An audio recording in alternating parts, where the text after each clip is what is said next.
اعوذ باللہ من الشیطان الرجیم بسم اللہ الرحمن الرحیم۔ قسم کی تعریف، حمد و ثنا، کبریائی اور بڑائی اللہ وحدہ لا شریک کے لیے لائق و زیبا ہے، جس نے ہمیں آپ کو تمام انسانوں کو وجود بخشا، جس نے ہمیں اور آپ کو مسلمان بنایا، ایمان کی دولت عطا فرمائی، جس نے ہم تمام لوگوں پر بے شمار نعمتیں کی، ہمیں صرف زندگی ہی نہیں بخشی، ہمیں وجود ہی نہیں دیا، بلکہ اس کے ساتھ ساتھ ہم تمام لوگوں کو اپنی زندگی گزارنے کے لیے، زندگی کو آسان کرنے کے لیے بے شمار نعمتوں سے مالا مال کیا، بے شمار نعمتوں سے سرفراز کیا، تاکہ ہماری زندگی آسان ہو جائے، بہتر ہو جائے۔ ہم اللہ رب العالمین کا نعمتوں کے اوپر جتنا بھی شکریہ ادا کریں وہ کم ہے۔ اس سلسلے میں یہی بات کہہ دینا کافی ہے، جیسا کہ رسول اللہ صلی اللہ علیہ وسلم ارشاد فرماتے تھے، سبحانک لا نحصی ثناء علیک انت کما اثنیت علی نفسک۔ اے اللہ تبارک و تعالی، تیری ذات پاک ہے، ہم تیری حمد و ثنا، تیری تعریف ایسے بیان نہیں کر سکتے جیسا کہ تو نے خود سے اپنی تعریف بیان کی، یعنی کہ ہم تیری تعریف و تیری حمد و ثنا کما حقہ بیان نہیں کر سکتے۔ انت کما اثنیت علی نفسک، تو ایسا ہی ہے جیسا کہ تو نے خود سے اپنی تعریف کی ہے، تو اللہ رب العالمین ہی اپنی تعریف کما حقہ کر سکتا ہے، ورنہ ہم لوگوں کے لیے یہ ممکن ہی نہیں ہے کہ ہم لوگ کما حقہ اللہ رب العالمین کا حق ادا کرتے ہوئے اس کی تعریف کر دیں، یہ ممکن نہیں ہے۔ حمد و ثنا کے بعد رحمت برکت نازل ہو، درود سلام اترے اس رب العالمین کے تمام نبیوں پر، تمام رسولوں پر، بالخصوص اس کے سب سے آخری نبی، سب سے آخری رسول، جن کا نام نامی، اسم گرامی احمد مجتبیٰ محمد مصطفیٰ صلی اللہ علیہ وسلم ہے، جن کو اللہ رب العالمین نے اس دنیا کے اندر رحمت للعالمین بنا کر مبعوث کیا، اور جن کو اللہ تبارک و تعالی نے رحمت للعالمین ہی نہیں بنایا بلکہ حقیقی رہبر بنایا اور حقیقی رہنما بنایا، جن کی رہبری میں اور جن کی رہنمائی میں چل کر کوئی بھی شخص اس دنیا کے اندر بھی کامیاب و کامران ہو سکتا ہے اور آخرت میں بھی کامیاب و کامران ہو سکتا ہے۔ اللہ تبارک و تعالیٰ اپنے تمام نبیوں پر، تمام رسولوں پر، خاص طور سے اپنے سب سے آخری نبی اور رسول پر رحمت برکت نازل فرمائے۔ اللہم صلی وسلم وبارک علی نبینا محمد وعلی آلہ وصحبہ اجمعین وسلم تسلیما کثیرا۔ محترم حضرات، اللہ کے رسول صلی اللہ علیہ وسلم سے محبت کرنا یہ ایک مسلمان کا دینی فریضہ ہے۔ آپ کے اندر رسول صلی اللہ علیہ وسلم سے محبت ہونی چاہیے، اور سب سے زیادہ ہونی چاہیے۔ اس لیے سب سے زیادہ ہونی چاہیے کیونکہ یہ حکم اللہ تبارک و تعالیٰ کا ہے، اللہ رب العالمین یہی چاہتا ہے، اور خود نبی صلی اللہ علیہ وسلم یہ چاہتے تھے کہ میری محبت سب سے اوپر ہو۔ کیوں سب سے زیادہ محبت نبی کی ہو اور یہ نبی چاہتے تھے؟ اس لیے کیونکہ نبی سے محبت کرنا یہ شریعت کو نافذ کرنے کے جیسا ہے۔ نبی سے محبت کرنے کا مطلب کسی ایک شخصیت سے محبت کرنا ہی نہیں ہے، بلکہ نبی سے محبت کرنے کا مطلب ہے کہ آپ شریعت کو اوپر کریں گے۔ نبی صلی اللہ علیہ وسلم کی جو بھی باتیں ہیں وہ باتیں شریعت ہیں، وہ شریعت ہے۔ ہم لوگ کہتے ہیں نا شریعت کی روشنی میں یہ کیا ہے، تو وہ روشنی کیا ہے؟ قرآن اور حدیث، اللہ تعالیٰ کی باتیں، نبی صلی اللہ علیہ وسلم کی باتیں، یہی ہے شریعت۔ تو نبی صلی اللہ علیہ وسلم کی شخصیت ایک والد کے جیسی نہیں ہے، ایک بڑے بھائی کے جیسی نہیں ہے، یا اسی طریقے سے کسی قوم کے سردار کے جیسی نہیں ہے، بلکہ ان تمام عہدے سے بڑھ کر کے ایک شرعی شخصیت کی جیسی ویلو ہے، جہاں سے شریعت کو نکالا جاتا ہے، جہاں سے شریعت کے مسائل مستنبط کیے جاتے ہیں۔ تو یہ نبی صلی اللہ علیہ وسلم کی شخصیت ہے، اس لیے آپ کی محبت سب سے اونچی ہونی چاہیے۔ اللہ رب العالمین نے فرمایا کہ النبی اولا بالمؤمنین من انفسہم، کہ نبی تمام انسانوں سے کہیں زیادہ محبت کے حقدار ہیں۔ ایک مرتبہ حضرت عمر رضی اللہ تعالیٰ عنہ نے فرمایا، اللہ کے رسول صلی اللہ علیہ وسلم آپ کی محبت بہت زیادہ ہے میرے دل و دماغ میں، میرے دل میں، لیکن میرے نفس کے بعد اللہ کے رسول صلی اللہ علیہ وسلم نے فرمایا کہ تم کامل مومن ابھی نہیں ہو، ابھی تمہارا ایمان مکمل نہیں ہے ایمان والے تم، لیکن ایمان مکمل نہیں ہے۔ جیسا مطلوب ہے اللہ تبارک و تعالیٰ کو ایمان، جیسا نبی کو مطلوب ہے ایمان، ویسا نہیں ہے۔ تو نبی صلی اللہ علیہ وسلم کی اس بات کو سن کر کے عمر رضی اللہ تعالیٰ عنہ نے فرمایا کہ اے اللہ کے رسول صلی اللہ علیہ وسلم، آپ کی محبت، آپ کی عزت اب میرے نزدیک تمام لوگوں میں سب سے زیادہ ہے، حتیٰ کہ میرے نفس سے بھی کہیں زیادہ آپ کی محبت ہے۔ تو نبی صلی اللہ علیہ وسلم نے فرمایا کہ الآن یا عمر، اے عمر اب صحیح ہے، اب تمہاری بات صحیح ہے۔ تو کہنے کا مطلب یہ ہے کہ نبی سے محبت سب سے زیادہ ہونا یہ آپ کے لیے دینی فریضے کے جیسا ہے، قولی طور پر بھی اور فعلی طور پر بھی۔ قولی اور فعلی کا مطلب سمجھیں، یعنی زبانی طور پر بھی آپ کا یہی دعویٰ ہو، اور فعل کے ذریعے سے، عمل کے ذریعے سے بھی آپ کا یہ دعویٰ صحیح ثابت ہو۔ دیکھیں انسان دعویٰ کس سے کرتا ہے؟ زبان سے، لیکن عمل سے دعویٰ نہیں ہوتا، عمل سے ثابت کیا جاتا ہے۔ کوئی کہے کہ میں ایسا ایسا سوچتا ہوں، مانتا ہوں، یہ اس کا دعویٰ ہے، لیکن دلیل کب آئے گی؟ وہ صرف زبان جو ہے وہ دلیل نہیں ہوتی صرف، ورنہ گواہوں کے بیس پر سب فیصلے ہو جاتے دنیا میں، لیکن گواہوں کے بیس پہ سارے فیصلے نہیں ہوتے ہیں، دلیل کی بھی ضرورت ہوتی ہے۔ دلیل نہیں ہوتی ہے کچھ تو پھر دوسرے راستے ہیں، لیکن دلیل کی سخت ضرورت ہوتی ہے۔ آپ جو یہ بول رہے ہیں اس کی آپ کے پاس کیا دلیل ہے؟ اور وہ دلیل کیا ہے؟ اب ہم جس ٹاپک پہ بات کر رہے ہیں اس کے لیے دلیل کیا ہے؟ عمل۔ عمل کے ذریعے سے آپ کو دکھانا پڑے گا، ثابت کرنا پڑے گا، بالخصوص جب کہ آپ آزمائش میں پڑ جائیں، بالخصوص جب کہ آپ ایسے دہانے پر آ جائیں کہ آپ کو کسی کو چننا ہو تو آپ کس کو چنیں گے، کس کو سیلیکٹ کریں گے، کس کو چوز کریں گے، وہاں اور زیادہ معاملہ آپ کے لیے سنگین ہو جاتا ہے، وہاں آپ کے لیے ثابت کرنا زیادہ ضروری ہو جاتا ہے۔ اب کوئی کہے باپ کو چنو گے یا بڑے بھائی کو چنو گے؟ ایسے تو ہم کہتے رہیں گے ہم اپنے باپ سے بھی محبت کرتے ہیں، اپنے بھائی سے بھی محبت کرتے ہیں، لیکن ایک ایسا وقت آ جاتا ہے انسان بالکل جو ہے سنگینی حالت میں آ جاتا ہے، اور وہاں اس سے اختیار مانگا، یعنی اس سے پوچھا جاتا ہے بتاؤ یہ یا یہ، اب وہ وہاں کیا کرے گا؟ وہ بالکل خاموش ہو جائے گا، اور اس کو سمجھ میں نہیں آئے گا کہ ہمیں کیا کرنا چاہیے۔ لیکن وہی جس کی عزت سب سے زیادہ ہوگی، جس کی دل کے اندر بھی عزت ہے، زبان پر بھی عزت ہے، تو اس کو وہ ترجیح دے گا۔ ایسے موقع پہ خاص طور سے آپ کے محبت کا امتحان ہوگا کہ آپ نبی صلی اللہ علیہ وسلم سے محبت کے دعوے میں کتنے سچے ہیں، اور ہمیں کہاں سے یہ چیز سمجھ میں آئے گی، کیسے یہ چیز سمجھ میں آئے گی کہ ہماری محبت کا معیار کیا ہونا چاہیے، ہماری محبت کیسے ہونی چاہیے؟ تو اللہ رب العالمین نے اس کا بھی طریقہ بتایا ہے۔ آپ جانتے ہیں دنیا میں الگ الگ قسم کے لوگ ہیں، الگ الگ طرح کے لوگ ہیں، کوئی کچھ بولتا ہے، کوئی کچھ بولتا ہے، سب اپنے آپ کو سچ بولتے ہیں، سچا بولتے ہیں، صحیح بولتے ہیں، آپ جانتے ہیں۔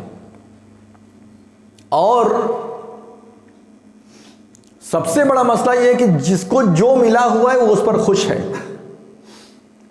کل حزب بما لدیہم فریحون، اللہ تعالیٰ نے فرمایا ہے سورہ انبیاء کے اندر کہ سب تفرقے میں پڑ گئے، سب آپس میں ٹوٹ گئے، پھوٹ گئے، الگ الگ راستہ اختیار کر لیے، لیکن الگ راستہ اختیار کرنے کے بعد ہوا یہ، جو مزے کی بات ہے یا تعجب کی بات ہے وہ یہ کہ جس کو جو ملا وہ اسی پر خوش ہو گیا کہ مجھے بڑی اچھی چیز ملی ہے، حالانکہ وہ اس کے پاس جو ہے سب سے گھٹیا چیز ہے، اس کی سوچ خراب، اس کا عمل خراب۔ ایسا ہوتا ہے۔ کل حزب بما لدیہم فرحون، جس کو جو ملا وہ اسی پر خوش ہے کہ مجھے بہت اچھا ملا، میں بہت اچھا سوچتا ہوں، میں بہت اچھا کرتا ہوں۔ یہ ہے تو ہمارے لیے معیار کیا ہے، کرائٹیریا کیا ہے؟ اللہ رب العالمین نے فرمایا کہ فَإِنْ آمَنُوا بِمِثْلِ مَا آمَنْتُمْ بِهِ فَقَدِ اهْتَدَوْا، کہ اگر یہ لوگ ایمان لے آئیں جیسا ایمان تم لوگ لائے ہو، فَقَدِ اهْتَدَوْا، تو یہ لوگ ہدایت پر رہیں گے، مانا جائے گا کہ ہاں یہ لوگ ہدایت پر ہیں۔ اب اس آیت میں کس کے بارے میں بات ہو رہی ہے کہ اگر یہ لوگ ایمان لے آئیں تم لوگوں کے ایمان کے جیسا، تو یہ لوگ اور تم لوگ کون؟ یہ تو پروناؤن ہے ایک طریقے سے، یہاں اس کا کس کے لیے استعمال ہو رہا ہے؟ یہ ضمیر کس کے لیے استعمال ہو رہی ہے؟ یہ ضمیر استعمال ہو رہی ہے دو لوگوں کے۔ فَإِنْ آمَنُوا، اگر یہ لوگ ایمان لے آئیں، کون؟ کفار، مشرکین، یا جو ایمان لانا چاہتے ہیں یا ایمان ابھی نہیں لائے ہیں، ایمان لانے کی دعوت دی جا رہی ہے، ان لوگوں کی طرف اشارہ ہے۔ تم لوگوں کی طرح ایمان لے آئیں، اس سے کون مراد ہے؟ صحابہ اکرام رضی اللہ عنہم، کہ اگر یہ لوگ تم لوگوں کے جیسا ایمان لے آئیں تو یہ لوگ ہدایت پر رہیں گے۔ وَإِن تَوَلَّوْا فَإِنَّمَا هُمْ فِي شِقَاقٍ، اور اگر نہیں مانیں گے، نہیں سمجھیں گے تو ایسے ہی بٹے رہیں گے، ٹکڑے ٹکڑے میں رہیں گے، اپنی دکان، اپنا سامان، اپنا کسٹمر، یہی چلتا رہے گا۔ تو اللہ کے رسول صلی اللہ علیہ وسلم کے جو صحابہ اکرام ہیں، آپ ان کو ہلکے میں مت لیجئے۔ یہاں سے سمجھ میں آتا ہے کہ صحابہ اکرام کی ویلیو کیا ہے، اور ہمیں یہاں سے یہ سمجھ میں آتا ہے کہ صحابہ اکرام رضی اللہ عنہم کا جو منہج ہے، جو ان کا طور طریقہ ہے، وہ منہج اور وہ طور طریقہ، یہی طور طریقہ، یہی منہج قابل قبول ہے ایک مسلمان کے لیے۔ اللہ تعالیٰ یہی چاہتا ہے، وَمَن يُشَاقِقِ الرَّسُولَ مِن بَعْدِ مَا تَبَيَّنَ لَهُ الْهُدَىٰ، جو بھی رسول کا راستہ چھوڑ کر کے الگ تھلگ ہو جائے، بٹ جائے، بکھر جائے، وَمَن يُشَاقِقِ الرَّسُولَ مِن بَعْدِ مَا تَبَيَّنَ لَهُ الْهُدَىٰ، اس کے بعد کی ہدایت اس کو بتا دی گئی تھی، ہدایت اس کو سمجھا دی گئی تھی۔ وَيَتَّبِعْ غَيْرَ سَبِيلِ الْمُؤْمِنِينَ، اور مومنوں کا راستہ چھوڑ کر کے اگر وہ دوسروں کے راستے کی طرف چل رہا ہے، وَيَتَّبِعْ غَيْرَ سَبِيلِ الْمُؤْمِنِينَ نُوَلِّهِ مَا تَوَلَّىٰ، تو ہم اس کو کیا کریں گے؟ ہم اس کو اسی کے راستے کی طرف لگا دیں گے، جس راستے کی طرف وہ چل رہا ہے ہم اس کو اسی کے راستے کی طرف لگا دیں گے۔ وَنُصْلِهِ جَهَنَّمَ، اور ہم اس کو جہنم کی طرف پھینکیں گے۔ وَسَاءَتْ مَصِيرًا، اور یہ بڑا برا ٹھکانہ ہے، بڑا خراب ٹھکانہ ہے۔ وَسَاءَتْ مَصِيرًا۔ تو میرے بھائیوں، یہ جو بات اللہ تبارک و تعالیٰ نے ارشاد فرمائی کہ رسول کا راستہ چھوڑ کر کے ہٹ جائیں گے، رسول کا راستہ چھوڑ کر کے بھاگ جائیں گے، تو ان لوگوں کے لیے کیا ہے کہ ان لوگوں کے لیے جہنم ہے۔ اور وَيَتَّبِعْ غَيْرَ سَبِيلِ الْمُؤْمِنِينَ، یہ لوگ کون ہوتے ہیں؟ یہ وہ لوگ ہوتے ہیں جو مومنین کا راستہ چھوڑ کر کے دوسرے راستے کی طرف جاتے ہیں، مومنوں کا راستہ چھوڑ کر کے دوسروں کے راستے کی طرف جاتے ہیں۔ اور مومنوں کا راستہ کون ہے؟ یہی مومنین سے مراد کون ہے؟ اس زمانے میں کون مومنین تھے؟ اس زمانے میں یہی لوگ تو تھے مومنین، صحابہ اکرام ہی تو تھے مومنین، اور کون اس زمانے میں مومن تھا؟ تو ان کا راستہ چھوڑ کر اگر آپ ہٹ رہے ہیں تو آپ سمجھ جائیے کہ آپ مومنوں کا راستہ چھوڑ کے ہٹ گئے اور رسول کے راستے سے بھی ہٹ گئے۔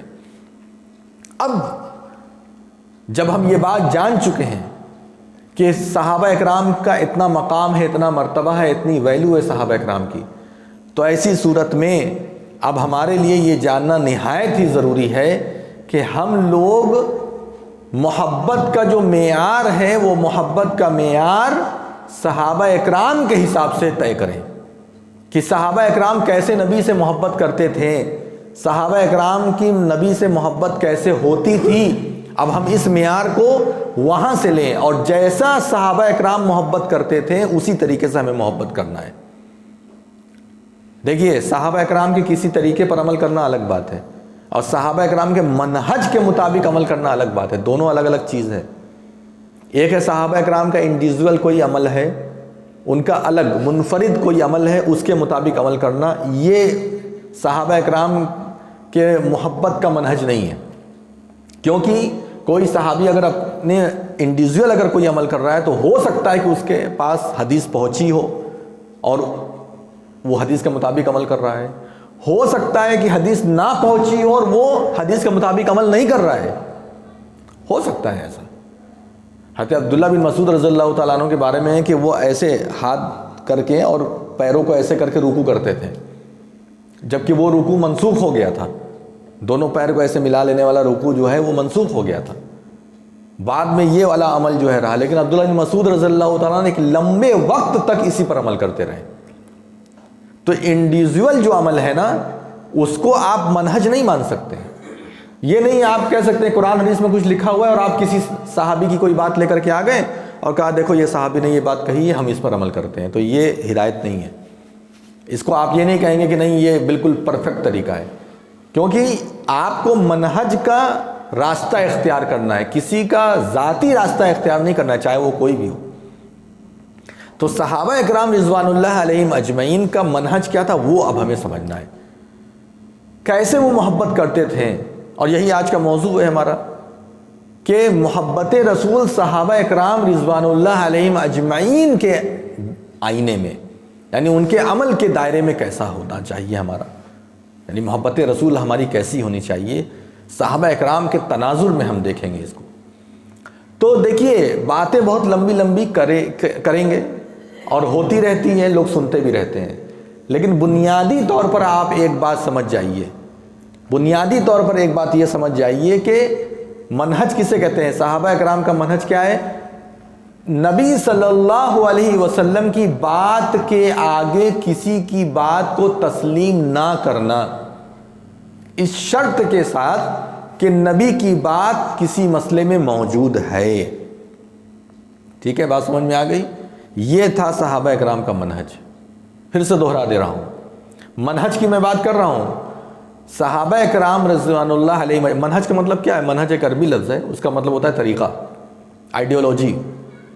تو صحابہ اکرام کی آئیڈیالوجی نبی صلی اللہ علیہ وسلم کی اطاعت کے معاملے میں یا نبی صلی اللہ علیہ وسلم سے محبت کے معاملے میں کیا تھی؟ آئیڈیالوجی یہ تھی کہ اگر کسی مسئلے میں اللہ اس کے رسول صلی اللہ علیہ وسلم کی بات موجود ہے تو اس سلسلے میں کسی بھی، کہ چاہے وہ کوئی بھی شخصیت ہو، کسی کی بھی بات نہیں ماننا بلکہ قرآن اور حدیث کے مطابق عمل کرنا، یہ صحابہ اکرام کا منہج تھا۔ اس لیے منہج کو اچھے سے سمجھیے۔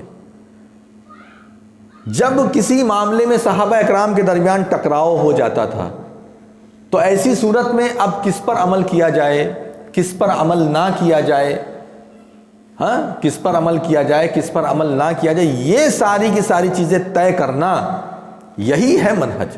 اور ہم طے کیسے کریں گے؟ نبی صلی اللہ علیہ وسلم کے طریقے سے ہم اس کو طے کریں گے۔ اب ہم آپ کے سامنے بہت سارے ایسے واقعات بیان کریں گے جس کے ذریعے سے یہ علم ہوگا کہ صحابہ اکرام کس طریقے سے نبی صلی اللہ علیہ وسلم سے محبت کرتے تھے اور محبت رسول کا کیسا تقاضا تھا، یہ ہم جو ہے یہاں پر انشاءاللہ دیکھیں گے۔ دیکھیے واقعات بہت ہیں، ہمیں سمجھنا ہے، ہمیں سیکھنا ہے کہ صحابہ اکرام اپنے آپ کو کس چیز کا مصدر سمجھتے تھے، کہاں سے وہ لاتے تھے دین کو، کہاں سے وہ مذہب سمجھتے تھے، یہ ہمیں سمجھنا ہے۔ ایک مرتبہ کیا ہوا کہ ایک مرتبہ اللہ کے رسول صلی اللہ علیہ وسلم نماز پڑھا رہے تھے، اور نماز پڑھاتے آپ 2 رکعت نماز پڑھائیں، اور 2 رکعت نماز پڑھانے کے بعد کیا ہوا کہ جوتا نکال دیا، جوتا پہن کے نماز پڑھ رہے تھے۔ اور جوتا پہن کر کے نماز پڑھنا کوئی منع نہیں، اگر آپ کے جوتے میں گندگی نہیں لگی ہوئی ہے، جوتا صاف ستھرا ہے، تو ایسی صورت میں جوتے میں نماز پڑھنا منع نہیں ہے، بلکہ نبی صلی اللہ علیہ وسلم کی بہت ساری احادیث سے یہ عمل ثابت ہے۔ تو جوتا نکال دیا اور باقی 2 رکعت نماز بغیر جوتے کے پڑھی، سلام پھیرا آپ نے، سلام پھیرنے کے بعد دیکھا تو سارے کے سارے صحابہ اکرام نے جوتا نکال دیا۔ تو آپ صلی اللہ علیہ وسلم نے فرمایا ما حملکم علی القاء نعالکم، تمہارے جوتے کو نکالنے کے لیے کس چیز نے تم کو اس بات پر آمادہ کیا؟ یعنی تم نے جوتا کیوں نکالا؟ کون سی چیز ایسی ہے جس کی وجہ سے تم جو ہے جوتا نکالے؟ تو صحابہ کرام رضوان اللہ علیہم اجمعین بیان فرماتے ہیں کہ اللہ کے رسول صلی اللہ علیہ وسلم ہمیں نہیں معلوم، ہم نہیں جانتے، ہم نے آپ کو جوتا نکالتے ہوئے دیکھا اور ہم نے جوتا نکال دیا، بس ہمیں اتنا معلوم ہے، ہم اتنا جانتے ہیں۔ ہم یہ دیکھنا چاہتے ہیں کہ آپ کیا کر رہے ہیں، ہم یہ دیکھنا چاہتے ہیں کہ آپ کا عمل کیا ہے، آپ نے کیوں کیا، کیسے کیا، کہاں نہیں کیا، ہمیں اس سے مطلب نہیں ہے۔ یہ ہے محبت رسول کا صحابہ اکرام رضوان اللہ علیہم اجمعین کا نظریہ۔ محبت رسول کے سلسلے میں آپ صلی اللہ علیہ وسلم کے محبت کے معاملے میں صحابہ اکرام کا نظریہ کہ عمل کرنا ہے ہمیں، یہ ہمیں نہیں دیکھنا ہے، اس میں قیل قال نہیں کرنا ہے، اس میں ہمیں گھس کر کے یہ نہیں دیکھنا ہے کہ یہ عمل کے لائق ہے کہ نہیں ہے، جیسا کہ ہوتا ہے معاشرے کے اندر، لوگ حدیثوں کو چھوڑ دیتے ہیں اور اس کی 10 وجوہات بیان کر دیتے ہیں، کہتے ہیں یہ ہے ہمارے مسلک میں نہیں ہے، ہم جہاں جس کو فالو کرتے ہیں اس میں اس حدیث کو نہیں ترجیح دی جاتی ہے۔ مثلا فجر کی نماز کے وقت میں اگر جماعت ہو رہی ہے مسجد کے اندر اور آپ باہر سے آتے ہیں تو آپ کے لیے لازم ہے کہ آپ فرض نماز میں شامل ہو جائیں۔ 2 رکعت سنت جو ہوتی ہے فجر سے پہلے وہ آپ کو بعد میں پڑھنا چاہیے، لیکن آپ بہت ساری ایسی مسجدوں میں دیکھیں گے جہاں فجر کی نماز جماعت سے ہو رہی ہے اور بہت سارے لوگ پیچھے نماز پڑھتے رہتے ہیں، بات کیا جاتا ہے، سمجھایا جاتا ہے تو انکار کر دیتے ہیں اور کہتے ہیں کہ ہمارے مسلک میں ایسا ہی ہے، جبکہ نبی صلی اللہ علیہ وسلم نے ایک دم صاف یہ بات ارشاد فرمائی کہ لا صلاۃ بعد الاقامہ، کہ اقامت کے بعد نماز نہیں ہوتی۔ پبلک کیا ہے؟ پبلک تو اپنے عالموں کو دیکھتی ہے، آج پبلک کو سمجھا دیا جائے یہ چیز غلط ہے، سارے کے سارے لوگ مان جائیں گے، لیکن ہم جب یہ سمجھا دیں گے نہیں یہ عمل صحیح ہے یہ غلط ہے تو اسی حساب سے پبلک عمل کرتی ہے۔ آپ دیکھیں ظہر میں ایسا نہیں ہوتا کہ ظہر کی جماعت کھڑی ہے اور لوگ پیچھے سنت پڑھ رہے ہوں، ایسا نہیں ہوتا۔ کیوں؟ کیونکہ بتایا گیا ہے کہ صرف فجر میں ایسا کر سکتے ہیں آپ، تو صرف فجر میں کرتے ہیں۔ تو پبلک کو جیسے آپ چلائیں گے پبلک ویسے چلے گی۔ ذمہ داری قائدین کی ہوتی ہے، رہبر کی ہوتی ہے کہ وہ صحیح رہبری کرے۔ اسی لیے رہبر کا جو مقام مرتبہ اونچا بھی بہت ہے، اور اگر گڑبڑ کیا تو بہت بے عزتی بھی ہے اس کے ساتھ ذلت بھی بہت ہے قیامت کے دن۔ اس کی ذلت، اس کی رسوائی بڑے درجے کی ہوگی، چھوٹے درجے کی نہیں ہوگی، عام لوگ کی طرح نہیں بیہیو ہوگا اس کے ساتھ، کیونکہ وہ رہبر تھا، وہ قائد تھا، وہ ایسے چلاتا تو قوم ایسے چلتی، وہ ایسے چلاتا تو قوم ایسے چلتی۔ اس نے چلانا تھا ایسا لیکن چلا دیا اس نے ایسا، اس لیے وہ زیادہ گنہگار ہے، وہ زیادہ اس کے اوپر زیادہ دھیان رہے گا کہ اس نے ایسا کام کیا۔ تو صحابہ اکرام کا منہج سمجھیے، منہج میں اسی لیے بتا رہا ہوں، انڈیویجول عمل لے کر کے مت آیا کیجیے۔ بہت سارے لوگ انڈیویجول دیکھو صحابہ نے یہ کیا ہے تم لوگ نہیں مانتے ہو، صحابہ بھی تو بہت بڑی شخصیت ہوتی ہے۔ تو سمجھیے بات کو کہ ہمیں ایسے ہم ایک ایک صحابی کو پکڑیں گے تو ایک ایک مسئلے میں 10 طرح کے مسئلے پیدا ہو جائیں گے۔ بہت سارے ایسے مسائل ہیں جس میں الگ الگ صحابہ کے الگ الگ قول ہیں۔ آپ جب بڑی بڑی کتابوں کو پڑھیں گے تو آپ کو ملے گا یہ سب، بڑی بڑی جب آپ کتابیں پڑھیں گے، تشریح وغیرہ، جس حدیثوں کی جو تشریح ہے یا فقہ کی جو بڑی بڑی کتابیں اس میں آپ پڑھیں گے تو آپ کو ملے گا ایک ایک معاملے کے 10 قول ہیں، 10 اقوال ہیں۔ تو اس لیے انڈیویجول کسی چیز پر عمل کرنا اسلام نہیں ہے، یہ منہج نہیں ہے۔ منہج کیا تھا صحابہ کرام کا وہ دیکھیے۔ اللہ کے رسول صلی اللہ علیہ وسلم نے ایک آدمی کو دیکھا سونے کی انگوٹھی پہنے ہوا تھا، اللہ کے رسول صلی اللہ علیہ وسلم نے فرمایا کہ تم انگوٹھی پہنے ہو، سونے کی انگوٹھی اسلام میں حرام ہے، اس کے بدلے میں آگ کی انگوٹھی پہنائی جائے گی۔ تو نکال کر کے وہیں پھینک دیا اور کہا لن البسہ ابداً، میں اس کو کبھی نہیں پہنوں گا۔ جب نبی صلی اللہ علیہ وسلم چلے گئے تو لوگوں نے کہا اس کو اٹھا کر کے دوسرے یوز میں لے لو، کہا لے سکتا ہوں، لیکن اس انگوٹھی کو نبی صلی اللہ علیہ وسلم نے بڑی حقارت کی نگاہ سے دیکھا ہے، میری اب ہمت نہیں بن پا رہی کہ اس کو اٹھاؤں اور اپنی انگلی میں ڈالوں، میری ہمت نہیں بن پا رہی۔ یہ ہے منہج، ایسے چلنا ہے۔ آپ نے سنا ہوگا، آپ جانتے ہوں گے کہ جدھر ہم لوگ رخ کر کے نماز پڑھتے ہیں مسجد حرام کی طرف، لیکن یہ مسجد حرام کی طرف جو رخ کر کے ہم نماز پڑھتے ہیں یہ شروع اسلام میں نہیں تھا، ایسا نہیں ہے کہ آج نماز کا حکم نافذ ہوا یا نازل ہوا تو اسی دن قبلے کو تبدیل کر دیا گیا ہو، ایسا نہیں ہے، بلکہ کچھ دنوں تک مسلمان ایسے ہی نماز پڑھتے رہے مسجد اقصیٰ کی طرف رخ کر کے. لیکن یہ مسلمان کی خواہش تھی کہ کیوں نہ اللہ تبارک و تعالی ہمیں مسجد حرام کی طرف، یعنی حرم شریف جو ہے مکہ، تو کعبۃ اللہ جو ہے اس کی طرف رخ کر کے ہمیں نماز پڑھنے کی اجازت دے دیتا، کتنا اچھا ہوتا. اللہ کے رسول صلی اللہ علیہ وسلم اکثر و بیشتر اپنا چہرہ آسمان کی طرف اٹھاتے تھے اور اللہ تعالیٰ سے دل میں دعا کرتے تھے، زبان سے بھی نہیں بولتے تھے. اور اللہ رب العالمین نے سورہ بقرہ کے اندر دوسرے پارے میں یہ چیزیں ارشاد فرمائی ہیں. دوسرا پارہ جب آپ کھولیں گے سیقول الصفحاء تو اس کے بعد ہی یہ آیتیں ہیں. قد نرى تقلب وجهك في السماء فلنولينك قبلة ترضاها. ہم آپ کا چہرہ بار بار آسمان کی طرف اٹھتا ہوا دیکھ رہے ہیں، ہم دیکھ رہے ہیں اور ہم سمجھ رہے ہیں کہ آپ کی کیا خواہش ہے. فلنولينك قبلة ترضاها. اب آپ جیسا چاہ رہے ہیں ویسے ہی کر لیجئے، آپ کی یہی خواہش ہے. اب آپ کی اس خواہش پہ میری بھی مہر لگ گئی. صرف نبی کی خواہش نہیں، یہی پوائنٹ غور کرنا ہے. لوگ کہتے ہیں نبی صلی اللہ علیہ وسلم جو چاہتے تھے وہ ہو جاتا تھا. نہ، نبی صلی اللہ علیہ وسلم بہت بڑی شخصیت، رسول نبی سب ہے، لیکن یہ اللہ تعالیٰ کا حق مار کے ان کو مت دو. اللہ تعالیٰ جو چاہتا تھا وہ ہو جاتا تھا. یہ اللہ کی شان ہے، کسی کو یہ شان نہیں ملی ہے. اگر اللہ کے نبی صلی اللہ علیہ وسلم جو چاہتے اگر ہو جاتا تو پہلے ہی دن کر دینا چاہیے تھا نا. وہ اپنی مرضی سے وحی کا انتظار کیوں کیا آپ نے؟ اللہ کے رسول صلی اللہ علیہ وسلم پہلے ہی دن کر سکتے، لیکن نہیں، آسمان طرف چہرہ اٹھاتے تھے، دیکھتے تھے. اور ایک طریقے سے دعا کا ایک طریقہ تھا، اللہ تعالیٰ سن لے، کہ اللہ تعالیٰ سینے کے بھید کو بھی جانتا ہے، سب جانتا ہے اللہ تعالیٰ. تو فرمایا کہ قد نرى تقلب وجهك في السماء فلنولينك قبلة ترضاها. آپ کی رضا میں، آپ کی خوشی میں اب ہم بھی اس پہ مہر لگا دیتے ہیں، لہٰذا آپ اب اس کام کو کریے. فَوَلِّ وَجْهَكَ شَطْرَ الْمَسْجِدِ الْحَرَامِ. لہذا اپنے چہرے کو آپ مسجد حرام کی طرف کر لیجئے.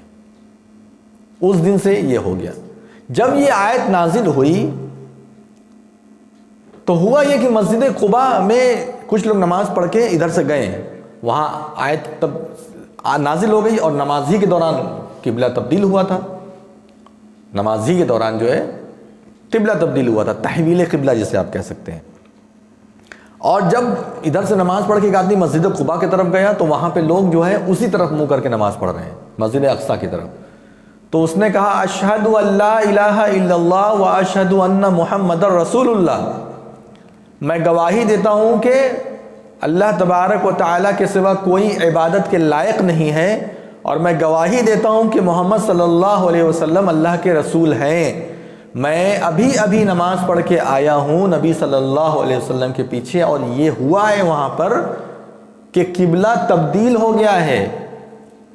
لہٰذا سب کو چاہیے کہ مسجد حرام کی طرف اپنے اپنے رخ کر لو. نماز ہو رہی تھی، نماز ہی کے دوران لوگوں نے اپنا رخ بدل دیا.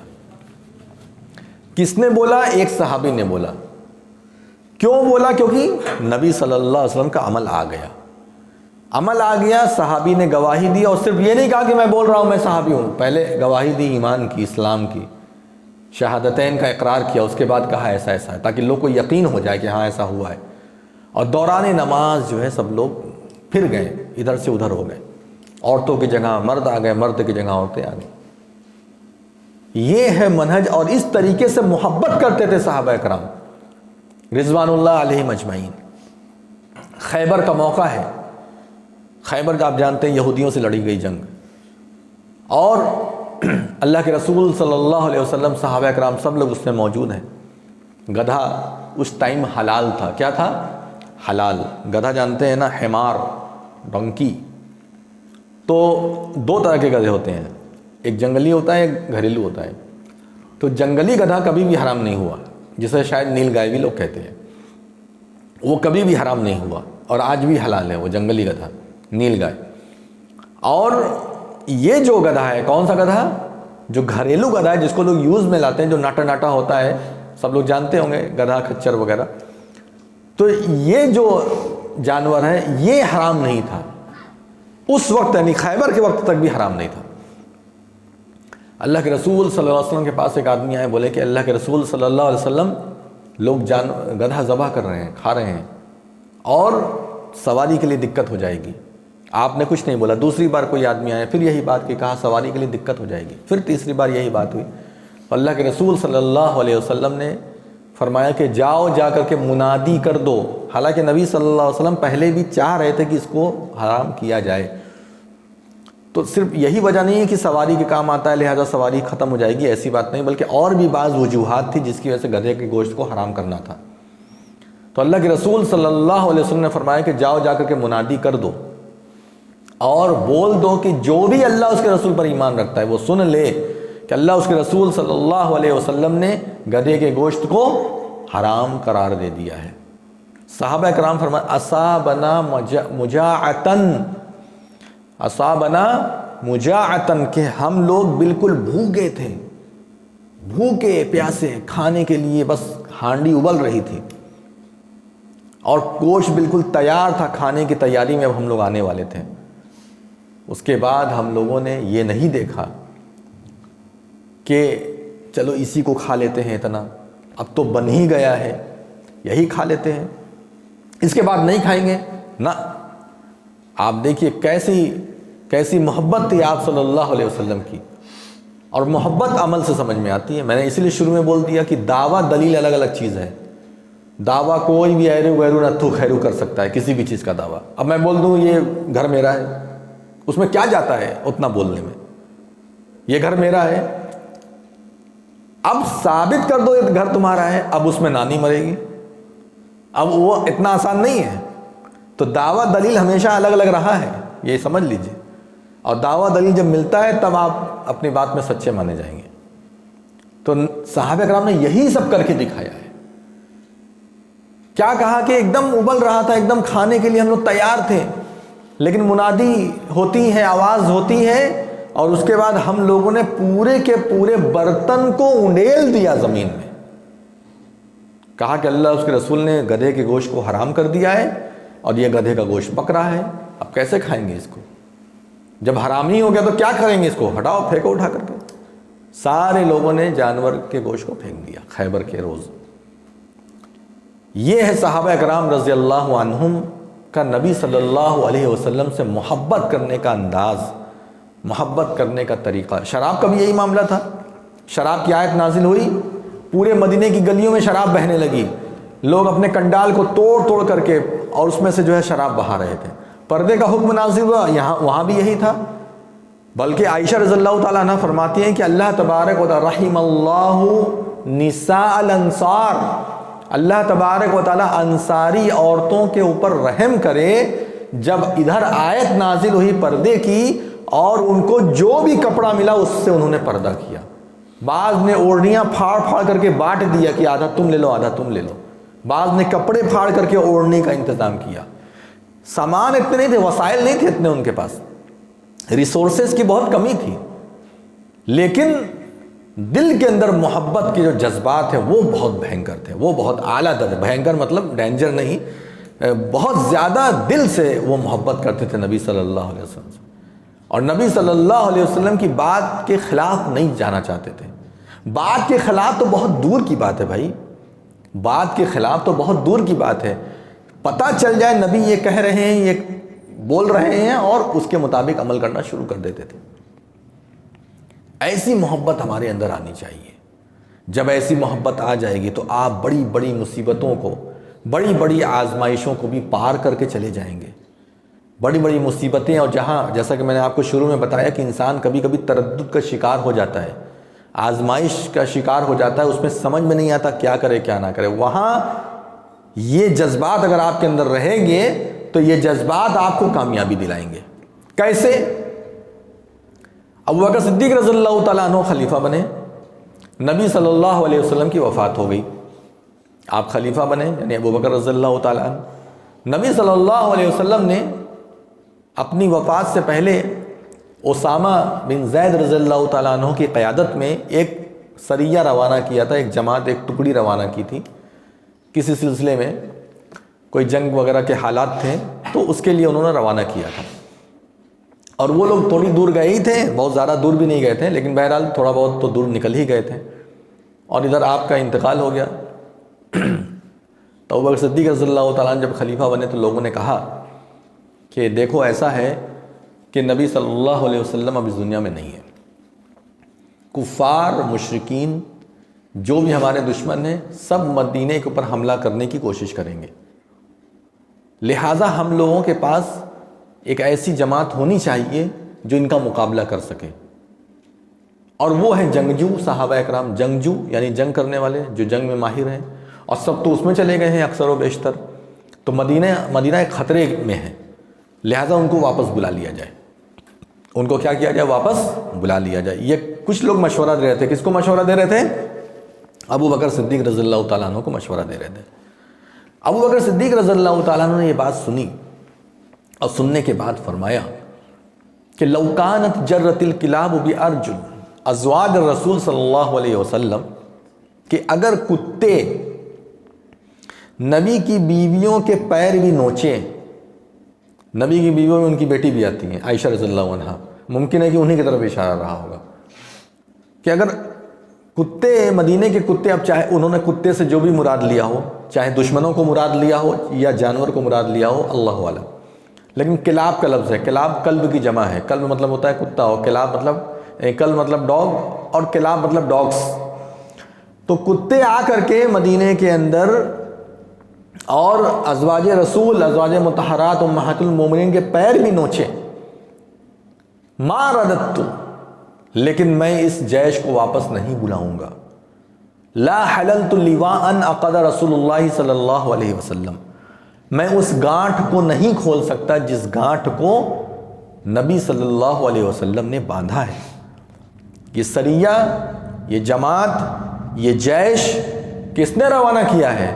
اللہ کے رسول صلی اللہ علیہ وسلم نے روانہ کیا ہے۔ ابو بکر کے اندر اتنی ہمت نہیں ہے، اتنی طاقت نہیں ہے کہ نبی کے ذریعے روانہ کی ہوئی جماعت کو واپس بلا لے، اتنی ابو بکر کے اندر سکت نہیں ہے، اتنی طاقت نہیں ہے۔ تو یہ کب آپ نے اتنا بڑا کردار نبھایا ابو بکر رضی اللہ تعالیٰ عنہ نے؟ آزمائش کے وقت۔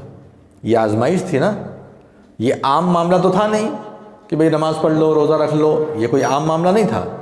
یہ کون سا معاملہ ہے؟ یہ ذرا سیریس معاملہ ہے۔ یہ کون سا معاملہ ہے؟ یہ ذرا سنجیدہ مسئلہ ہے، سنجیدہ موضوع ہے، یہ آزمائش کی گھڑی۔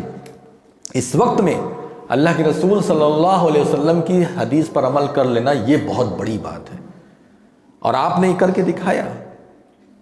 حضرت فاطمہ رضی اللہ تعالیٰ عنہ اور حضرت علی رضی اللہ تعالیٰ عنہ ابو بکر صدیق رضی اللہ تعالیٰ عنہ کے پاس آئیں اور کہا کہ ہمیں وراثت دے دی جائے، ہمارے والد کا انتقال ہو گیا ہے، لہٰذا ہمیں وراثت دے دی جائے، جو بھی پراپرٹی آپ صلی اللہ علیہ وسلم کی ہے وہ ہمیں، جو ہمارا حصہ بنتا ہے وہ ہمیں دے دیا جائے۔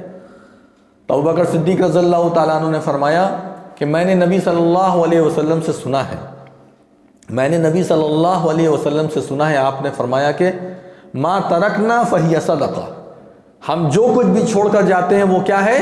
صدقہ ہے۔ ہم کسی بھی طرح کی وراثت چھوڑ کر کے نہیں جاتے ہیں، ہماری وراثت پوری قوم پر بٹتی ہے، فی سبیل اللہ جاتی ہے۔ یہ انبیاء اکرام کی خاصیت ہے، ہمارے لیے ایسا نہیں ہے۔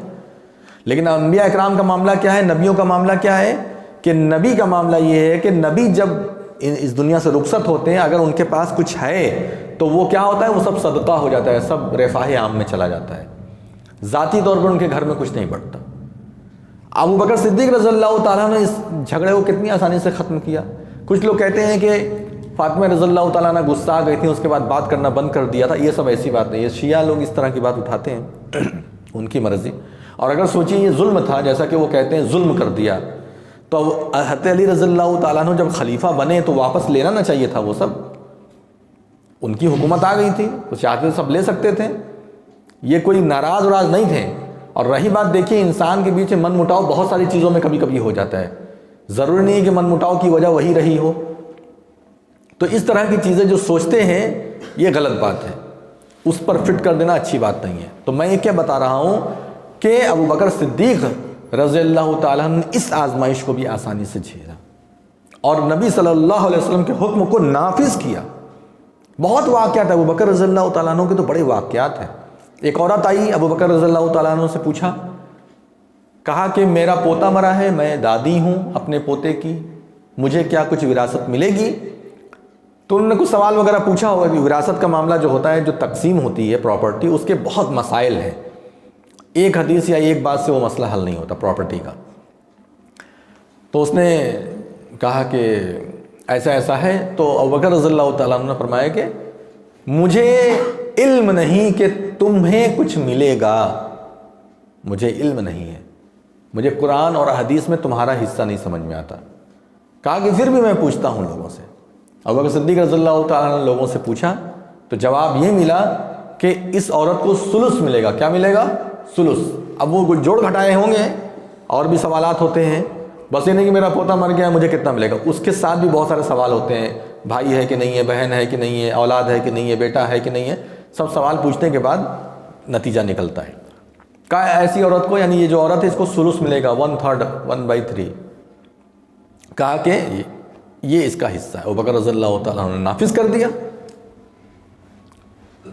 ابو موسیٰ اشعری رضی اللہ تعالیٰ نے ایک مرتبہ حضرت عمر رضی اللہ تعالیٰ عنہ کے پاس آئے اور اجازت مانگی، لیکن ابو موسیٰ اشعری رضی اللہ تعالیٰ عنہ 3 مرتبہ اجازت مانگی، اجازت نہیں مل پائی، دروازے پر سے اندر آنے کی اجازت نہیں ملی، چلے گئے واپس جب آئے تو دربان سے پوچھا کہاں کہ وہ چلے گئے۔ کہا کہ کیوں چلے گئے؟ ان کو بلا کے لے آؤ۔ تو جب آئے ابو موسیٰ اشعری رضی اللہ تعالیٰ عنہ حضرت عمر رضی اللہ عنہ کے پاس دوبارہ، کہا کیوں چلے گئے؟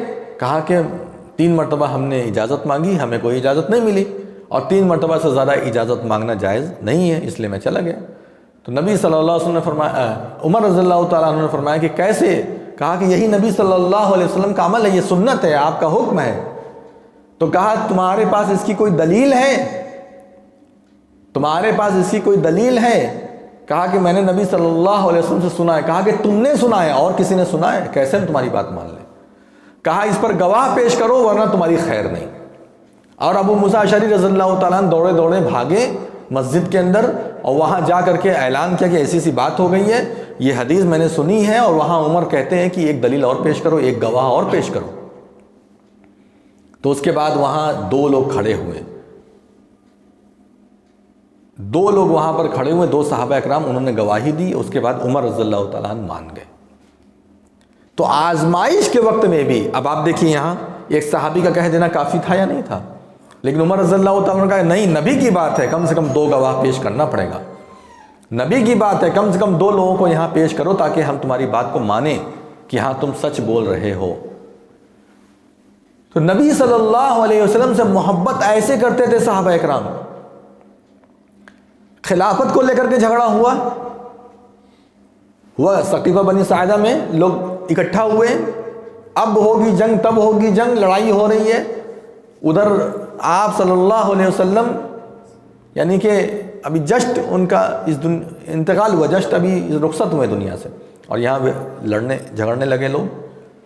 ابوبکر صدیق رضی اللہ تعالیٰ عنہ کو پتہ چلا، سب کو پتہ، لوگ پہنچے وہاں پہ، وہ کہہ رہے ہیں ہم بنیں گے، وہ کہہ رہے ہیں ہمارے خاندان میں سے بنے گا، وہ کہہ رہے ہیں ہمارے خاندان میں سے بنے گا۔ تو ابوبکر صدیق رضی اللہ تعالیٰ عنہ نے ایک فیصلہ کر دیا، نام نہیں لیا کون بنے گا، لیکن خاندان کا تعین کر دیا۔ کہا کہ میں نے نبی صلی اللہ علیہ وسلم سے سنا ہے کہ لوگ قریش کے تابع رہیں گے۔ لوگ کس کے تابع رہیں گے؟ قریش کے تابع رہیں گے، اور خلیفہ جو بنے گا وہ خلیفہ کس میں سے بنے گا؟ قریش میں سے بنے گا۔ اب سارے لوگوں کا جھگڑا بند، سارے لوگوں کا جھگڑا ختم، سارے کے سارے لبیک، ٹھیک ہے، اگر نبی صلی اللہ علیہ وسلم نے یہ بات کہی ہے تو ہم اس کو مانتے ہیں۔ پھر قریش میں ہوا کہ بھائی کس کو منتخب کرے، تو ابوبکر رضی اللہ تعالیٰ عنہ کا نام آیا۔ اس طریقے سے آپ کے سامنے کتنے واقعات پیش کروں، اس طریقے سے صحابہ اکرام رضوان اللہ علیہم اجمعین نبی صلی اللہ علیہ وسلم سے محبت کرنے کے اپنے دعوے کو پیش کرتے تھے، اور سچا دعویٰ بھی کرتے تھے، سچی دلیل بھی پیش کرتے تھے۔ بعض مواقع ایسے آئے ہیں جس میں نبی صلی اللہ علیہ وسلم کی بات کا اگر کسی نے مذاق اڑایا ہے تو لوگ غصے میں آ گئے۔ ایک مرتبہ حضرت عمر رضی اللہ تعالیٰ عنہ نے اپنے زمانے خلافت میں کہا تھا کہ حج تمتع کوئی نہیں کرے گا، اور ان کے بیٹے حج تمتع کا احرام باندھ کر کے نکل گئے. کہا آپ کے والد منع کرتے ہیں. کہا میرے والد کون؟ میرے والد کون؟ یہ حج تمتع اللہ کے رسول کا طریقہ ہے. وہ کیسے منع کر سکتے ہیں؟ کیوں منع کر سکتے ہیں؟ پہلے بات تو کریں. وہ چند اپنے فائدے کے لیے وہ ایک سنت کے عمل پر کیسے پابندی لگا سکتے ہیں؟ ان کا فائدہ یہ تھا کہ صفائی کا معاملہ تھا. چونکہ حج تمتع میں کیا ہوتا ہے کہ اگر آپ 1.5 مہینہ 1 مہینہ پہلے بھی پہنچ گئے ہیں حج کرنے تو عمرہ کر کے آپ فری. اب آپ بیوی سے مل سکتے ہیں اور سارے یعنی کپڑے بھی پہن سکتے ہیں اور خوشبو بھی استعمال کر سکتے ہیں, بال بھی کٹوا سکتے ہیں. اور پھر جب حج آئے گا 8ویں تاریخ کو, 8ویں ذی الحجہ کو, تو پھر آپ مینا جائیے احرام باندھ کے, وہیں سے مکہ سے احرام باندھ کے نکل جائیے مینا. اور حج افراد اور حج قران میں ذرا پابندیاں ہیں. حج قران میں کیا ہے؟ 3 طریقہ ہے نا حج کا, حج افراد, حج قران اور حج افراد. تو حج قران میں کیا ہے کہ کبھی بھی آپ پہنچیے مکہ میں, چاہے حج کے 1 دن پہلے پہنچیے, چاہے حج کے 1 مہینہ 1.5 مہینہ پہلے پہنچیے, جب تک آپ کا حج نہیں ہو جائے گا تب تک احرام پہنے رہنا ہے. احرام آپ نہیں اتار سکتے. احرام کی جو پابندیاں بہت سخت ہیں اس سے آپ باہر نہیں نکل سکتے. اس میں بیوی سے ملنا بھی ہے, وہ بھی آپ نہیں کر سکتے اگر آپ کی بیوی ساتھ میں ہے تو. اتنی پابندیاں ہیں. تو یہ آسانی کی وجہ سے لوگ کیا کرتے تھے؟ حج تمتع کا احرام باندھتے تھے, اس کے بعد لوگ آرام سے اپنے خیمے میں رہتے تھے, جو بھی ضروری چیزیں ہوتی تھی حاجات اپنی پوری کرتے تھے, اپنی بیوی سے بھی ملتے تھے, اور اس کے بعد غسل کرتے تھے. کیونکہ غسل کرنا بھی تو فرض ہو جائے گا نا. تو پانی کا استعمال, پانی یوز کرنا, پانی بہے گا ادھر ادھر, یہ سنن نسائی میں لکھا ہوا ہے. یہ حدیث کی کتاب سنن نسائی, اس میں یہ لکھا, انہوں نے بتایا کہ ہم نے کیوں منع کیا تھا. پھر بھی عبداللہ بن عمر رضی اللہ تعالیٰ عنہما نے فرمایا کہ نہیں, یہ نبی کا طریقہ ہے. ایک مرتبہ کسی نے کسی حدیث کے مقابلے میں شیخین کا قول نقل کر دیا, ابوبکر صدیق اور حضرت عمر رضی اللہ عنہما کا قول نقل کر دیا. تو ابن عباس رضی اللہ عنہما سے غالباً یہ قول آتا ہے, انہوں نے فرمایا کہ یوشکو ان تنزل علیکم حجارۃ من السماء, قریب ہے کہ تم لوگوں کے اوپر آسمان سے پتھروں کی بارش ہو. اقول قال رسول اللہ صلی اللہ علیہ وسلم وتقولون قال ابو بکر و عمر, قریب ہے کہ تم لوگوں کے اوپر آسمان سے پتھروں کی بارش ہو. میں کہتا ہوں کہ اللہ کے رسول صلی اللہ علیہ وسلم نے یہ بات کہی, اور تم لوگ کہتے ہو کہ ابو بکر نے یہ کہا, عمر نے یہ کہا. آپ محبت کا درجہ حرارت دیکھیے. ابو بکر صدیق اور عمر رضی اللہ تعالیٰ نے کوئی ایسے ویسے لوگ نہیں ہیں, ہم جیسے لوگ نہیں ہیں کہ مطلب ان کا نام لے لیا. ابو بکر ہے, میں نے شروع میں ہی بتا دیا کہ انبیاء کے بعد انہی کا درجہ آتا ہے, لیکن نبی کے مقابلے میں ہے درجہ, نبی کے مقابلے میں درجہ نہیں ہے. اور یہی جو سمجھ لیا, اس پوائنٹ کو جو سمجھ لیا, وہ کامیاب ہو گیا, وہ ہدایت کو سمجھ گیا, وہ صحابہ کرام کی محبت کے منہج کو سمجھ گیا, جو اس پوائنٹ کو سمجھ گیا. آپ نے کسی صحابہ کی بات مت مانیے, فوراً لوگ کہہ دیتے ہیں صحابہ کو نہیں مانتا, صحابہ کو نہیں مانتا. اب اذان ہی ہوتی ہے, جمعہ میں 2 اذان ہوتی ہے, ہمارے مسجدوں میں اکثر 1 اذان ہوتی ہے. تب اس مسئلے کو لے کر کے فوراً بولتے تھے یہ لوگ صحابہ کو نہیں مانتے. کیسے آپ کہہ سکتے ہیں ہم صحابہ کو نہیں مانتے؟ اگر آپ یہ کہہ رہے ہیں کہ ہم صحابہ کو نہیں مانتے ہیں تو میں بھی پلٹ کے بول دوں آپ نبی کو ہی نہیں مانتے. کیونکہ 1 اذان کس کا طریقہ ہے؟ کس کا طریقہ ہے؟ نبی صلی اللہ علیہ وسلم کا طریقہ ہے نا. اور صرف نبی کا نہیں, اگر صحابہ کی بات کریں تو ابو بکر کا بھی وہی طریقہ مانا جائے گا, حضرت عمر رضی اللہ عنہ کا بھی وہی طریقہ مانا جائے گا. تو سوچنا چاہیے. اسی لیے میں بول رہا ہوں کہ منہج سمجھیے. انڈیویجول مسائل کو لا کر کے فالتو کی بکواس کر کے اور فالتو باتوں کو نہیں پھیلانا چاہیے. غیروں کے جیسے غیر مسلمین ہیں, سیاسی پارٹیاں ہیں, الٹی سیدھی بکواس دن رات کرتے رہتے ہیں. اپنے پھنسیں گے تو پھر تب بھی الٹی سیدھی بات کرتے رہیں گے. یہ سب مسلمانوں کا کام نہیں ہے. مسلمان کیا ہے؟ قولوا قولا سدیدہ پہ عمل کرتا ہے. سیدھی بات کرو, سچی بات کرو, یہ ہے مسلمان کا کام. مسلمان کا کام دلگودئی نہیں ہے کہ پھنس گئے تب بھی بڑبڑ کر رہے ہو, الٹی سیدھی بکواس کر رہے ہو, نہیں پھنسے ہو تو بھی جو من میں آ رہا ہے بک رہے ہو. بھائی اس عمل کا اذان اگر 1 کوئی دے رہا ہے یا 2 دے رہا ہے, اس کا صحابہ کرام سے کیا لینا دینا؟ اگر کوئی آدمی 1 اذان دے رہا ہے اپنی مسجد کے اندر تو نبی کا طریقہ ہی تو فالو کر رہا ہے. کیا کر رہا ہے وہ؟ اور کیا یہ کہہ سکتا ہے کوئی آدمی؟ ہم تو یہ نہیں کہہ رہے ہیں کہ 2 اذان دینا حرام ہے, غلط ہے. 2 آپ کو اگر وہی پسند ہے عثمان رضی اللہ تعالیٰ عنہ کا طریقہ، حالانکہ وہ طریقہ پرفیکٹ ہے بھی نہیں، پھر بھی ہم کہتے ہیں چلو ٹھیک ہے، عثمان رضی اللہ تعالیٰ نے جو اذان دلائی وہ باہر دلائی تھی، مسجد کے باہر مقام زورہ پہ دلائی تھی، نہ کہ مسجد کے اندر، پھر بھی میں کہتا ہوں چلو ٹھیک ہے مسجد کے اندر ہی دلا۔ لیکن کیا آپ یہ کہہ رہے ہیں کہ عثمان رضی اللہ تعالیٰ عنہ کا قول اتنا قوی، اتنا مضبوط، اتنا ٹکاؤ، ایسی پتھر کی لکیر کہ نبی کا طریقہ بھی چھڑوا دے، ہٹا دے؟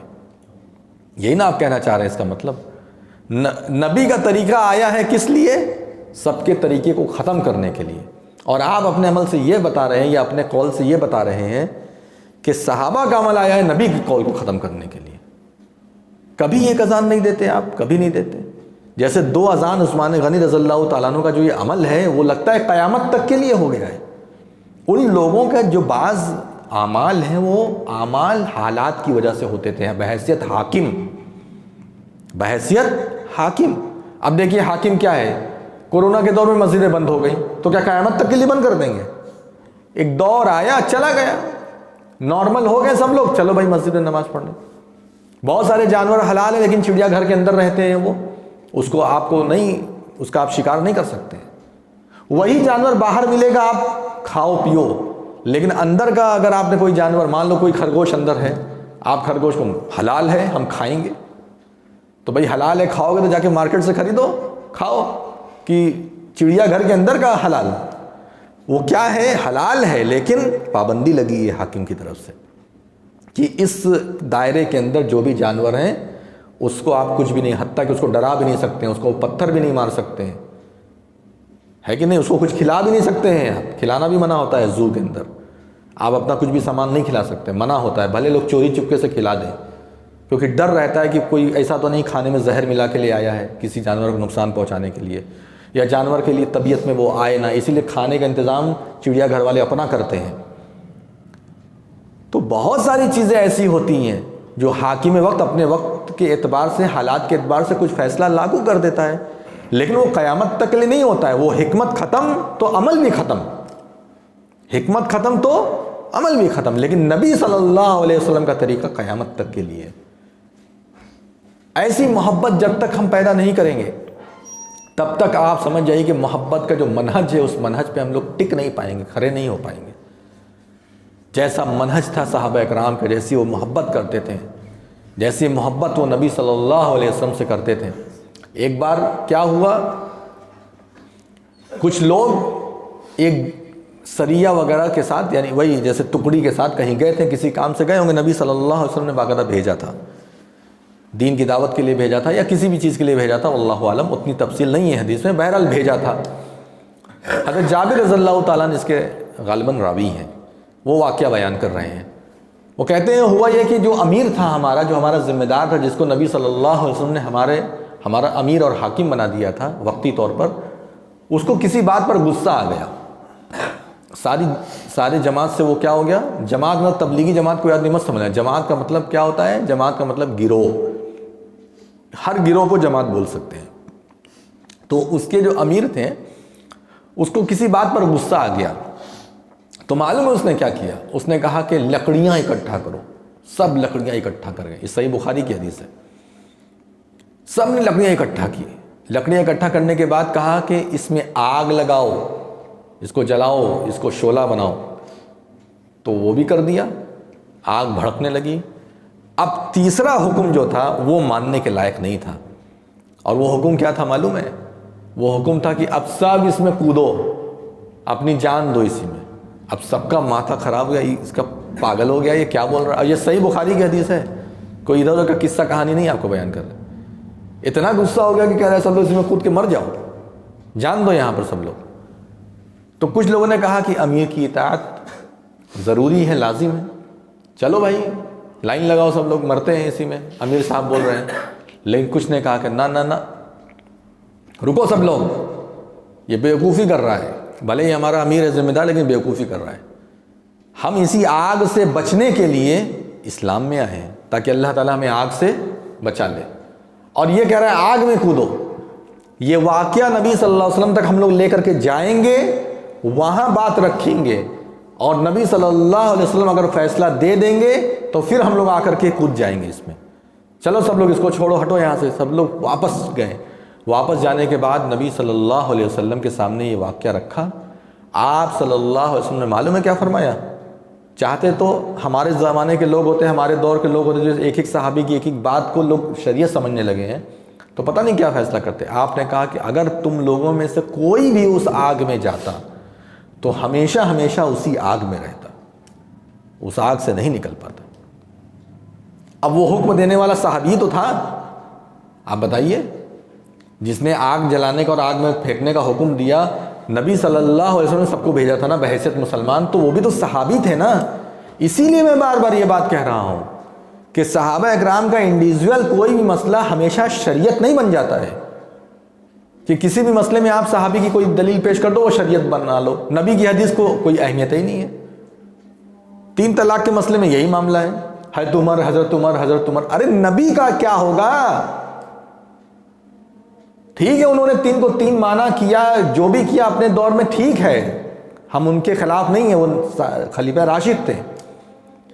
ہم یہ کہنا چاہ رہے ہیں کہ نبی کا کیا ہوگا؟ اس کی کیا کوئی ویلیو رہ گئی ہے اختلافی مسائل میں؟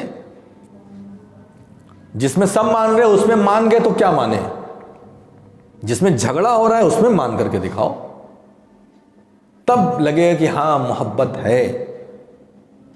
دلیل اور دعویٰ ایک ساتھ ہونا چاہیے. تو میرے بزرگوں دوستوں اور میرے ساتھیوں، یہ چند باتیں تھیں، تقریباً 1 گھنٹہ ہو بھی گیا. تو صحابہ اکرام کی محبت کا یہ طریقہ تھا، یہ منہج تھا.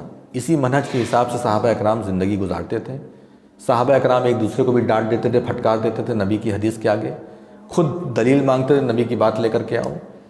تو جیسا کہ ہمارا موضوع تھا اس موضوع کے مطابق ہم نے آج بیان دیا کہ صحابہ اکرام کیسے نبی صلی اللہ علیہ وسلم سے محبت کرتے تھے، کیا ان کا طرز تھا، کیا ان کا طریقہ تھا. یہی ہمیں اختیار کرنا ہے.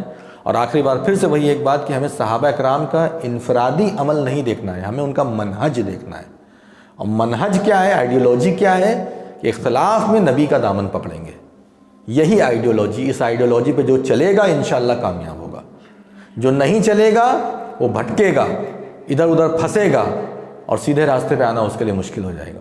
اللہ تبارک و تعالی ہم تمام لوگوں کو کہنے سننے سے زیادہ عمل کرنے کی توفیق عطا فرمائے. اللہ رب العالمین ہم تمام لوگوں کو ایک کر دے، نیک کر دے، متحد کر دے. ہم تمام لوگوں کو قرآن اور احادیث کی تعلیمات کے مطابق زندگی گزارنے والا بنا دے. اللہ رب العالمین جب تک ہمیں اس دنیا میں زندہ رکھ، اسلام اور ایمان پر زندہ رکھ. جب ہمارے وفات کا ہوتا ہے تو خاتمہ بالخیر فرما، کلمہ شہادت لا الہ الا اللہ محمد رسول اللہ بے وفات عطا فرما.